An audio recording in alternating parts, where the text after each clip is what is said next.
আজ এই তুলিগুলো সম্পর্কে কথা বলবো। দুটোই হচ্ছে 00 তুলি দেখতে পাচ্ছ। একটা হচ্ছে গ্রিপেক্সের আর একটা হচ্ছে সোনাইয়ের।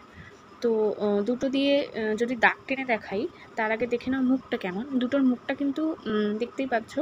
এইটা হচ্ছে গ্রিপেক্সের আর এটা হচ্ছে সোনাইয়ের।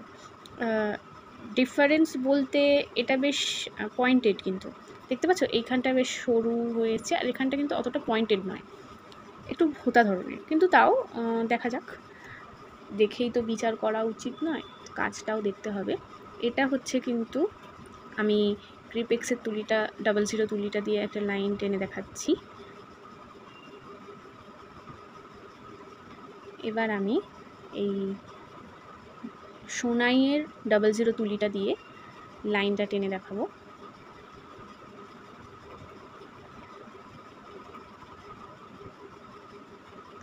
দুটোর লাইন কিন্তু বলতে গেলে পুরোটাই সেম, মানে এমন কোনো ডিফারেন্স নেই। তো তোমাদের যেটা ইচ্ছা তোমরা সেটা কিনতে পারো। আমি হয়তো ভেবেছিলাম অন্য কোনো রেজাল্ট হতে পারে, তাই যেমন আমি দেখেছিলাম 000 তুলির ক্ষেত্রে দয়াল আর সোনাইয়ের কিন্তু অনেকটাই ডিফারেন্স, কিন্তু এক্ষেত্রে তোমরা দেখতে পাচ্ছ কিন্তু গ্রিপেক্স আর সোনাই 00 দুটোর মধ্যে কোনো সেরকমভাবে ডিফারেন্স নেই।